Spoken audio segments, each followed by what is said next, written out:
Hi, and welcome to Positive Pets. I'm Melissa Vieira, your host, but you can call me MJ, and I'm here with Lisa Hayden today, who is a vet tech, groomer, and dog show handler. Welcome. Hi.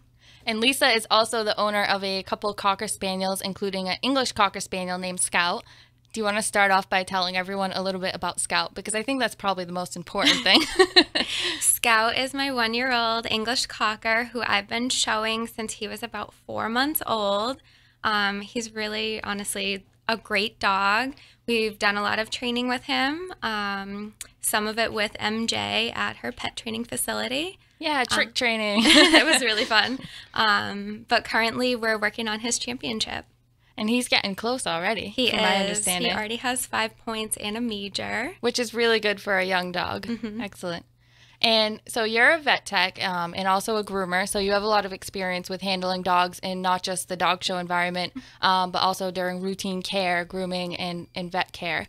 We've talked a little bit on this show about positive grooming. So what can you share with the audience about the importance of training dogs for vet care? It's pretty important to train your dog to be receptive to what your veterinarian is going to do. I've seen a lot of times where a dog comes in and they're completely scared of the veterinarian and what they're about to do to them. So it's important to start as a puppy handling your dog, just so that we can have a nice positive experience. I mean, vet care is not something that's going to go away. That's true. I mean, he needs it every year for the rest of his life. So a few things that I like to do, start when they're puppies or when you first get your dog, and kind of lay down the rules like this is just going to be how it's going to be. And they tend to take that really well. I always like to try and take a positive route with treats. So one of the things that I like to start with is going over your dog, looking at their eyes, their ears, lifting them, and then going in their mouth. That's super, super important. One of the best ways is to get your dog used to getting his teeth brushed. What about flavored toothpaste? Is there any option for that? Scout really likes the peanut butter toothpaste. Of course. And that also makes it a treat. So instead of having to try and put a toothbrush in your dog's mouth, you can just use the flavored toothpaste. You can start with just your finger. They tend to be really receptive to that. And a few other things, just run your hands down your dog's body, basically like a little puppy massage. And then touching their feet several times per day when they're babies can really that's a big get them one. used to, especially for nail trims. I mean, your groomer's going to want to trim your dog's nails. Yeah. So talking about handling, it also helps in other situations. So if you're training for vet care, this will transfer over to just day-to-day life with your dog as well. So even if you're only going to your vet every year or just for visits in between that, this has other uses as well. So do you find that this helps with the dog show handling? I definitely agree. It does help with dog show handling. When my dog is fairly small, so he goes up on a table and a judge will have to come over. They check their teeth to make sure that they're nice and straight, and then they'll run the hands down my dog's body. My dog's a little fluffy, so they like to check the structure. They do that by putting their hands physically on my dog. By getting different people to touch my dog becomes a lot less scared of that. And it's kind of neat that that will even transfer over to if you're out with your dog and people come up and want to meet them and touch them, that they're really comfortable with being handled in all these different ways. And it's definitely not for every dog, but a dog that's used to it and has been trained, that can be really helpful. Yeah, absolutely. Even if you go to the dog park or the pet store, there's bound to be someone to think that your dog is absolutely adorable and wants to touch them. Especially Scout. I mean, come on. With those long ears. What I didn't mention is that Scout is distantly related to Yuri, who I talk about a lot, my English Cocker. So we kind of love that. We do. I think they're cousins. Yeah. Of some sort. We have a thing for long ears. We do. They just melt our hearts. Which brings us to another important part, ear care, which kind of goes into vet care as well. So especially with Cocker Spaniels, Basset Hounds, dogs with the ears that hang down, what kind of things can you recommend to help pet owners get used to cleaning their dog's ears at home, but also help the dog get used to just having their ears handled and cleaned? Yeah, absolutely. So one of the things that I recommend is if you're going to clean your dog's ears, to use cotton balls, not Q-tips. because we don't really want to agree. we don't really want to put anything deep down in our dog's ears because we don't really know what's down there, how far it is down there. So just touching the dog's ears, I'm sure most dogs love their ear scratched. Yeah. Lifting them up and then using even a dry cotton swab to just like touch the edges of the ear. A few things you can do is ask your groomer to clip any hair away if they are a hairy breed like Cocker Spaniels or Golden Doodles. That will help keep some of the airflow going in there. Yeah. And also, I think you mentioned if you can't see where you're going, that's like vet territory. Oh, so absolutely. only clean as far as you can see. Yep. Usually, my rule of thumb is like your first knuckle. Like you really can't go much further than that. Oh, that's a good rule to go by. I like that. Yeah, because it's a little half an inch. Yeah. Now, as far as you do other stuff with Scout as well, so you do the show handling right now as you're working towards getting his championship. And for our listeners, what that means is that he's being judged based off of the breed standard. So when you take him into the ring, he's competing against other dogs, but really he's competing to see which dog is closest to what we want that breed to look like. And we're considering temperament and anatomy, a little bit of everything. So do you want to talk a little bit more about conformation and what goes into that? Yeah, absolutely. So a little bit of confirmation kind of rundown is the angles of your dog. So for a Cocker Spaniel, a nice straight top line with a slightly rounded butt. I like the anatomy terms. Thank you. A nice forechest, which means he has like a little bit of a protruding bone, and then a nice deep chest, so that means that basically the depth of his chest extends past his elbows, and then a little bit of angulation in the rear. And you've wanted to get into Spaniels for a really long time. I've known you for a while, and I remember you saying that quite some time ago. So do you have any advice for anyone that wants to get into the dog show world? It's definitely not easy. You know, you have to find a dog, and you have to find a mentor. So how did you kind of get into that? Yeah, so it's kind of, things will fall into place for you. Where there's a will, there's a way. I like that. I started with Cocker Spaniels when I was 10 years old. I got an awesome rescue dog that taught me a lot and really got me into dog grooming. I remember giving him my first haircut. Aww. And then my parents got me a clipper set. And then my second dog was a retired show dog. And that's kind of how I got into the show world, is you kind of meet people. Networking is super important. And then just doing your research. As you do research, somebody's bound to say, oh, hey, I know this person with a dog. Or you can ask anyone. Even though I show English Cockers, I have a lot of connections to other people who have other types of dogs. And even just attending your local dog show, you can really go and watch the breeds that you like, or pick out a breed that you think is cute or might fit your lifestyle. Too. Dog shows are very fun. Yeah. And what else at dog shows? So we talked about the conformation. Are you going to work towards some obedience trials, obedience titles next? Yes. So hopefully Scout will be taking his Canine Good Citizens in the next couple of months. I might be able to help with that. Oh, I hope so. I heard you're a great tester. Yeah, and then from there, maybe doing some different sports and things with them. So I'm hoping to do some rally obedience with Scout. And what that is basically a set of signs where you go in and perform certain behaviors for the judge, and you're basically judged on compliance. It's really a lot of fun. It's fun. I like rally because you can talk to your dog and you can feel really relaxed. It's not as formal as traditional obedience, although I love obedience too. But rally is a nice break from that as well. Absolutely. And then when you're practicing, you can just like make it fun and add obstacles in and stuff too. I don't know. I do that. Maybe I'm the only one. I don't think I'm the only one. But no, I think Scout really enjoys going over obstacles.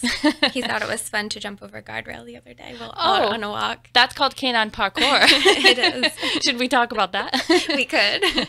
If you train your dog to interact with the environment in a lot of different ways, I think you never look at going for a walk the same way. Definitely not. You probably do this. It's like, hey, guardrail, curb, and you're just having them do all these cool things. But it's cool because you're interacting with your dog constantly, and they're not just kind of existing with you. They're participating, and it really builds the bond, which is important. It's good for us, and it's great for them. So. Speaking of which, anytime you go to a training class or pick up a different sport, whether it be agility or nose work, rally obedience, you give your dog a job. Yeah. They really, really love having a job. It really, I think, brightens their day. also helps mentally and physically tire out your dog. Keeps them out of trouble. Absolutely. It can help with destructive behavior, Yeah. for sure. I know when Scouts had a long day of training or a fun walk where we did some different kind of behaviors, he comes home and he crashes, goes right to bed. Isn't that great? It is. Does he ever do anything naughty? I mean, we have to share like the bad things they do sometimes. So Scout really loves to shred paper. Oh, that's weird. Yuri does that too. Like, I ask him to get the mail and he shreds the paper. I don't know. It must be do you think it's a breed thing, maybe? I think it is. My American Cocker Spaniel also loves to shred paper and cardboard. Spaniel thing. I think so. Her favorite and Scout's favorite are paper towel rolls. Oh, good. So when you're trying to clean and they just kind of grab it from you. Yeah. What's the worst thing that Scout has ever shredded? That is a good question. Probably his bed. Oh, no. Fluff everywhere. Of course. Yeah. He's never been the kind of dog to like chew on shoes or anything, so I'm very, very thankful. Good. Well, he'll bring you your shoes, though, if you ask for them, I think, He sure right? would. That's a really cool thing to train. And you're training him to carry a basket. I am. What's your long-term goal for that? For the basket? Yeah. Hopefully to put MJ's bunny rabbit in it Aww. and have him carry it around. Victor. We're going to have to bring my rabbit Victor on the show one week because he's super cute and I think we should. He's a pretty cool we could rabbit. bring Victor and Oliver. And Oliver's your rabbit, right? He's my rabbit. I know. Yeah. Now we're going to like transition to talking about rabbits because I've been dying to talk about rabbits and I haven't really had an opportunity to yet. Now is a great time. Yeah. How long have you had rabbits as well as dogs? Probably about 4 years. I totally lied to you. I got my first rabbit my junior year of high school. But I've had Oliver for about 4 years. And does he get along well with the dogs?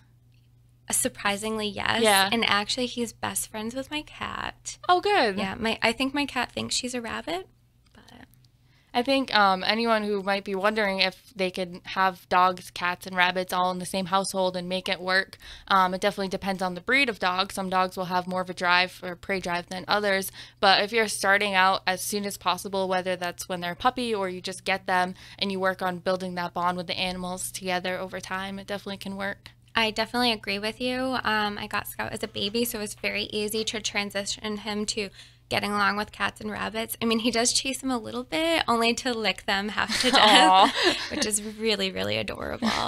But the bunny, also socializing him as a baby, really helped a lot with his development. He's a great rabbit. And there's a lot we can do with rabbits, too. So they shouldn't just be sitting in a cage and kind of on their own. I mean, we can do training with rabbits, getting them out, putting them in the grass, and letting them socialize and experience the world. I know you do a lot of this stuff with your rabbit. And, you know, he's not just, like, in the corner being ignored. No, I think they're a part of the family, too. I agree. I think it's a big misconception that rabbits just hang out in a cage all day, right. like any other small animal. But they're actually very playful, very fun, and a great family pet. They're super social. They are. My rabbit's learning how to jump. I'm probably like the biggest dork in the world. I don't even care.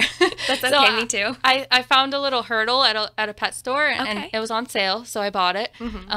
Clearly, and now my rabbit's learning how to jump over the hurdle. Oh, I should definitely try Oliver with that. He loves going up the stairs. He thinks that's perfect. the best trick ever. Rabbit sports. Maybe after Scout has all his titles and championships, Oliver will be next. I think we'll be working on his titles and tricks forever, so we'll have to do it sometime in between. Well, what other titles do you want to get? So we talked about, championship. Are you going to keep going after that? Do you think you're going to I'm hoping special to him? at least, I would like to special him. Yeah. Yeah, I would hope to at least get his grand champion. That's awesome. That would be very fun. Maybe go for a bronze, but we'll see how far it goes. Yeah. And then what about, obedience, rally, anything else in addition to that? If Scout is up to it, it would be really fun to do a little bit of agility with him. Maybe not totally formal, but I think he would really enjoy the challenge. Yeah, that sounds fun. Have you done agility training with other dogs? I haven't. So that'll be a new experience. Aw, you can learn together. That'll be awesome. Yeah. Agility's fun. Yeah, Scout's been a great teacher for me. He's definitely taught me a lot of patience, as you have to have with a puppy. Especially a little boy English Cocker Spaniel. Yes, they are very fresh. They can be fresh. Just a little. Just a little. And you just did the trick dog training. We mentioned that. So are you going to keep going with that after you get your novice trick dog title? I would love to. I think he's almost to his intermediate. I think I might need one more expert level trick to get that. Oh, that's awesome. Good for you. Yeah, so I printed the application for that. It would be really great to work on his advanced training. I think we have to work a little bit more on backing off some of the traits and lures and just getting him more and more comfortable doing those tricks. I think that's a big one for people at home if you're training your dogs, to get them used to training without food. So even if you're using luring as a method, over time you have to have a kind of a plan to phase that out so the dogs just learn to love to work, even when you don't have, the treats in your pocket or in your treat bag. And it's hard with breeds that, are very food motivated. Cockers are very, very food motivated. Labs too. Labs and Goldens. But there's definitely other kinds of reinforcement we can use in praise, play, even just games, like allowing them to go sniff and search in the grass as a reward is really fun too. Oh, absolutely. I know that Scout responds really well to praise. I know when we're in the show ring and I can tell that he's getting a little bit nervous because it's our turn. I mean, he might feel it from me a little bit. I just give him a little kiss on the head and he totally relaxes, and that's his form of praise. He starts wagging his tail and he knows everything's okay. So treats aren't always, the number one thing that you have to use. Praise goes a long way. That's kind of cool. So the kiss on the head kind of has become a cue to like, all right, let's do this. You're up. Absolutely. And he likes it and he gets revved up. He does. It definitely does bring him up a little bit more. Gets him really ready to go out there and be his best.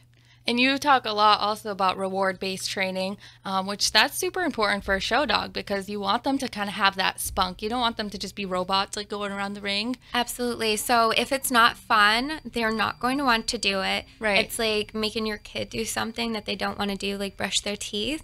But let's say you told your kid to brush their teeth and then they get to eat ice cream after. I'm sure they would run to brush their teeth every second of the day. Then they'd have like a cool pattern going on, like, oh, I had ice cream, I have to brush my teeth again. Yep, exactly. So for Scout, I know that he gets his special chicken jerky treats when he's on the grooming table. Oh, that's a good idea. Yeah, and it's the only time he gets them. It's his extra special treat. We'll also use them in the show ring. So he knows when we go in there, he's getting his favorite treat. It's showtime. Yeah. And for Scout, at least, food means fun. Yeah. So if I keep giving the food, he keeps having fun. And like I said, I do use a lot of praise and make sure to tell him that he's a good boy. Even if we haven't won our class, we leave the ring happy and excited that we went in there and did it. And that really just keeps it fun and exciting for him. And do you find that the way you reward and the way you feed will affect how the dog's behavior too? Absolutely. If you're scolding your dog and feeding him at the same time, it doesn't work. So making sure that it's, oh, good boy, and then give a treat, it definitely makes a big difference. I feel like when they have that opportunity to sniff, even if you're in the ring and you have the bait in your hand, they're sniffing, and dogs naturally like to sniff, so it's kind of relaxing for them too. Absolutely. Yeah. What would you say is the hardest part about showing? Keeping all 4 feet on the ground. Yours or yes. Oh, all right. No, Scout's. Scout gets so excited he starts kind of like rearing up almost and walking on 2 legs. Oh no. Yeah. So. But then it's probably super cute too, and you're like, I mean, how can I be upset, really? Absolutely, he's absolutely adorable. And the judges also like to see that he's in the ring having fun. That's a big thing. If a judge thinks that a dog is scared in the ring, we know that we haven't done our job. So when he goes in there and he's walking on 2 feet being super silly, it's not his fault, it's yours. It is, yeah. I just kind of ignore it and kind of go with the flow. Yeah. And he settles down eventually. Aw. Yeah. And when you're training, you actually proof for all of this. So like clapping, you get them used to, being in front of another dog and behind another dog because they're gating, together around the ring. So these are all things to train for. Absolutely. And on Thursday nights, we actually go to a dog handling class, which is a practice class. And there's all different types of dog breeds there. There's all different types of people, and all different types of people touch your dog. And there'll be puppies barking. And it's a really great way to desensitize your dog. And One of the other things we do is we go to a lot of pet stores or dog-friendly stores like Home Depot. And the more places you bring your dog, the better prepared they are to take on any challenge. Right. And that's helpful not just for show dogs, but even if you're not showing your dog and you just want to start getting them used to different life experiences. I mean, you're getting them used to just, being able to go out with you and do stuff and enjoy being a dog. I agree. Now, you have something really cool that goes on Scout's ears, and I know because I have one too. Well, I have a few. I think you have like a whole closet of them. I probably do. You might have a problem. I do. I like to dress my dog. So, you want to tell everyone what do you call it a snood? I do. All right. Yeah. That's what I call it too. Yeah. So if you have a dog with long ears, whether they're a spaniel, a basset hound, or any dog with long ears, or even coat that hangs down on their ears. Like a poodle or any other type of dog like that. We definitely have an answer for you. So there's a way you can keep their ears clean. Lisa will tell you all about it because she makes them as well. Yeah. So for my English Cocker, when he goes to eat his food, his ears fall into his dish, and they can get really gross because having old dog food hanging around in your dog's ears is not the best thing ever for snuggling. So I have Scout wear something that's called a snood. It's like a little bonnet or ear covering that he very willingly puts on. And now he knows what it means. Mm-hmm. So when we first started training him to wear his snood, we would hold treats or food at the end of it, and he would put his head through because he knew if he put his head through the bonnet that he would get a treat. And now he knows that it means dinner time or breakfast time. And sometimes if we have a show coming up, I like to keep his ears clean when we go outside as well. Yeah. Because I'm sure you know that English Cockers love to bring in every stick and leaf possible. They kind of like just grow gardens in their ears. I always find those little green fuzzy things that come off trees. Oh, yeah. Those are fun to brush out. Yes, they are. So the snood is definitely a useful item to have, and it's, it's cute, too. Absolutely. I mean, I'm just going to say it. It's totally adorable. It's adorable. When I have him walking around with a snood on, everyone always goes, "Aw." You kind of coordinate like what leash you have and what Snooty's wearing. I mean, you have this down. I kind of have a leash obsession. I never told anyone this before, but he has a matching leash and collar for just about everything. That's awesome. Yeah. So he has an orange one for when we're out walking in the woods. Orange leash, orange collar. Yeah, don't be fooled to think that these show dogs don't live a sporty lifestyle, because they still go out in the woods and do their jobs, and they get an experience for life. Absolutely. Scout actually really loves to swim in pond water. Nice. That's fun grooming after. It's a blast, but he really loves it. And we went to the beach a couple of weeks ago before they closed them to dogs. He got muddy, sandy, messy, had the best time of his life. We went home and had a bath, and then he was pretty tuckered out after that. He must love it, though. He does. He has the life. A little bit spoiled, no? A little. Just a little. Don't tell him that. So you talked about training the snood with using the food and having him put his head in, and that's also helpful for, I do this with like putting on the harness. Absolutely. Dogs that have to wear muzzles, which goes back into vet care. So if your dog goes to the vet and your vet says, they're a caution dog, they have to wear a muzzle, don't be upset or offended by this. That's just your vet and your vet techs reading your dog, and they have a reason for that. So you can actually train your dog that the muzzle is not a bad thing. In our heads we're like, whoa, that's really sad and scary looking, but your dog doesn't know. They know what you reflect. So if Absolutely. You train it can be fun. So I couldn't agree more with you. A lot of owners will get upset when a vet tech has to put a muzzle on your dog. I always say it's a good way to keep your dog honest. I like that. It's a nice way to put it, because we don't want any accidents and we don't want to give your dog a bad name. Right. So for the safety of us and your dog, it's a great idea to have your dog wear a muzzle. Scout is muzzle trained, so are my other two dogs. Mine are too, and people are like, why? Like, you're never going to have to use it, but what if your dog gets hurt or something really bad happens, and for whatever reason in that situation you can't be safe with your dog, and you just never know. So it's a great thing to train and teach your dog to love it, because it's just a muzzle. Yeah, accidents happen. And, Yeah. you know, if your dog gets hurt, one of the first things that they do is they bite because they're painful and they're biting at the area, or they're trying to bite at just the air around you. You can get in the way and accidentally get bit. So if your dog is muzzle trained, it's a good way to keep yourself safe. And it's another fun trick to train. You can just get like a basket muzzle and put some treats in it, or you could just shape it and have your dog I like to use peanut butter. Yeah. Scout loves peanut butter toothpaste, peanut butter in the muzzle. Absolutely. You must do like the Kong toys with peanut butter too. I sure do. Honestly, when he was a baby, 8-9 weeks old, and he was making a mess of himself, he didn't really love having a bath at first. We put a little peanut butter on the bathtub wall, and he was like, okay, bath time is fun. And we always use the peanut butter that doesn't have, some of you watching might know the ingredient that, you know, there's a safe peanut butter and there's peanut butter that has artificial sugar. Is that the right term? Yep. So there's artificial sweeteners that are the same ones that are found in gum. As you know, gum is very dangerous to dogs. The ingredient is called xylitol, and that's what you want to look out for in your peanut butter. So just make sure you read every single label very thoroughly before we give our dogs human food. Exactly. And I haven't even said this yet, but if anyone has any questions, feel free to call in. We have a few minutes left. 508-996-0500. We'll be glad to answer your questions. What other treats does Scout like besides peanut butter? I'm beginning to think chicken jerky and peanut butter is like all he eats. Chicken jerky and peanut butter are like his very special treats. For his regular treats, sometimes if we're going to be doing a lot of walking or working, I'll actually use his breakfast and dinner kibble. That's a really good idea. So you're measuring it throughout the day. Absolutely. It's a good way to make sure your dog doesn't become overweight if you're afraid of over-treating your dog. Yeah. We like fit dogs, fit and healthy. Yes. And the healthier they are and the more fit they are, the longer they'll live. So it's important to pick healthy snacks. If your dog is a little overweight, carrots and green beans are great snacks. Dogs typically love them, and they have very little calories. Oh, that's a good idea. It's just the process of having to cut them up all the time. But absolutely. Hey, it's okay. We'll do anything for our dogs. They're very worth it. Anything. Anything.